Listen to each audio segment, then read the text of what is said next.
Got kicked out a year ago and I'm still not over it. I'm sitting here 3:30 a.m. have to work tomorrow morning and it randomly popped up in my head and I can't sleep. Every time this happens I get so angry and sad and I hate that I can't let this go. Mostly because it blows my mind it even happened at all. Sorry this is a novel but it's a lot to explain. Basically 2 days after my 27th birthday, the day of Halloween in 2023 me and my best friend, 28 at the time, decided to move across country together. I know everyone always says do not do this and I know now trust me. I thought it would be okay that we were friends for over a decade at that point. This girl literally felt like a sister to me. I was really hesitant at first for all the reasons that ended up happening, ironically, also not having a job lined up, but ended up biting the bullet and doing it.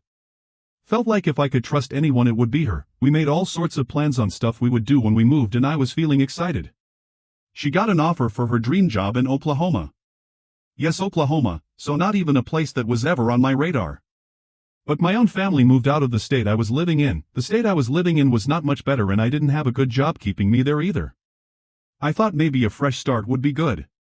We thought it would be good for both of us. Turns out it was only good for one of us.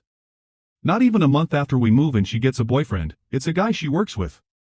She decides she doesn't want us to get anything for our apartment because our lease was only 6 months and we were gonna move in with him.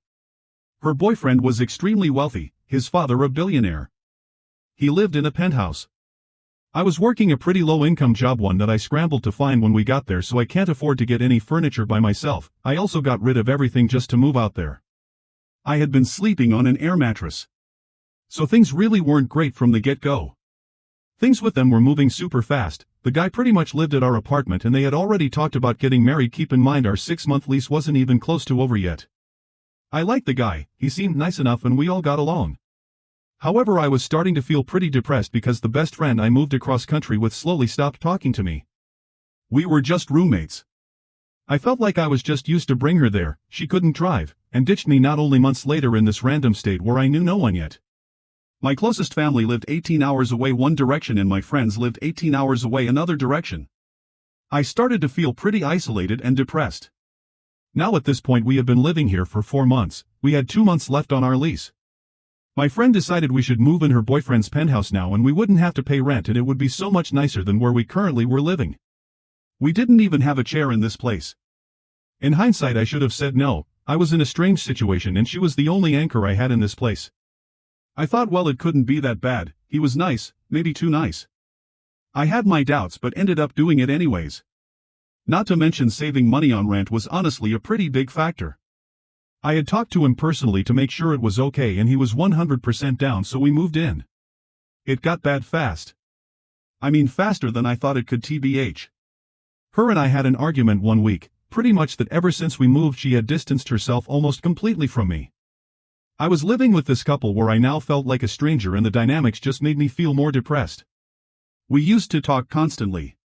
She would blow me up if I didn't reach out to her etc., so it was definitely a strong fade and I didn't really understand why. Instead of talking it out with me she had her boyfriend do it. Him and her pretty much laid into me the one night when I got home from work and said I needed to go out and make my own friends and that Emily, name change for anonymity, the friend I moved with, would have been thriving and I needed to be more like her. Pretty much belittled me while Emily would agree and then we made up and dropped it at that. At that point I knew I needed to get out of there. The entire situation and state was ruining my mental health and I called up my parents and made arrangements to come live and move down to where they were. Keep in mind I haven't even been there for 6 months yet, this was about a little over a month in of me living in this penthouse. I ended up taking her boyfriend's advice. I invited this girl over that I worked with and we hung out on a Saturday night on the balcony of the apartment. I was told I was allowed to invite people over and this was the first time I ever did so. At this point I was already going to be moving out in a week and they both already knew that. That night me and my coworker, the friend I had invited over, we were drinking on the balcony. I get home from work the next day to her boyfriend telling me my friend left a bowl outside. I had no idea. I don't smoke weed, it gives me too much anxiety. I apologized and was honestly confused. For some reason I thought he meant an ashtray because I don't remember her smoking or even it being out there, let alone me smoke it. That alone gave them fuel to kick me then and there that day. Emily let her boyfriend handle the situation again and he yelled at me for hours over it, belittled me, and told me he never wanted to see my face again.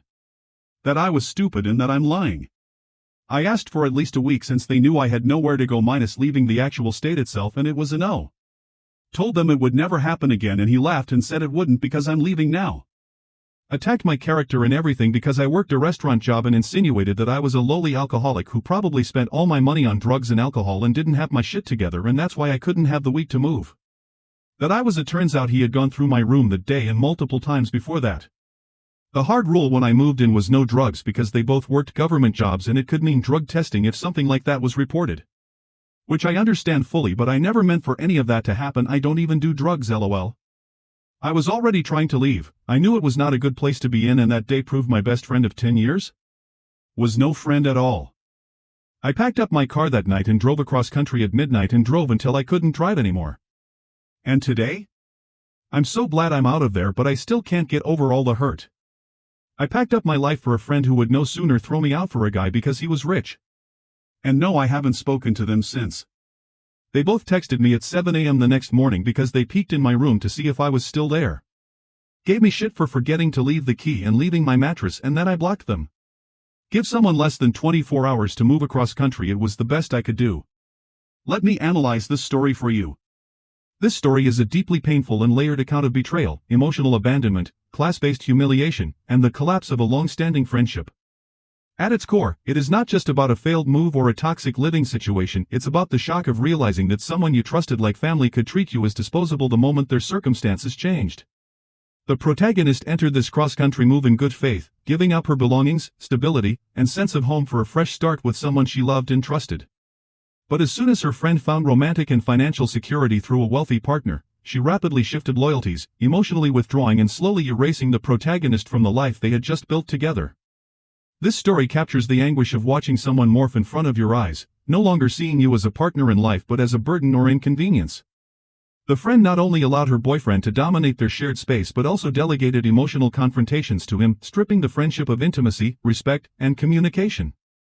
What's worse is the power imbalance. While the friend and her partner lived in a penthouse backed by generational wealth and high-status careers, the protagonist worked a modest restaurant job, slept on an air mattress, and had no nearby support system. This vulnerability was weaponized against her, with the boyfriend belittling her, falsely accusing her, invading her privacy, and ultimately kicking her out with no regard for her safety or mental health. The Bull incident became a convenient scapegoat for what was really a buildup of classist resentment, emotional detachment, and perhaps even guilt. Instead of compassion or maturity, she was met with cruelty, thrown out with less than 24 hours notice and no empathy for the trauma she'd already endured.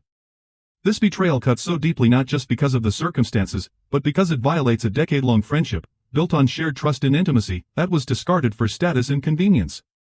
The emotional residue of this kind of betrayal doesn't fade quickly, it lingers, resurfacing in sleepless nights, unwanted memories, and unanswered questions about your own worth. It's not just grief for what happened, but grief for the version of her friend she thought she knew, and for the part of herself that believed she was truly loved back.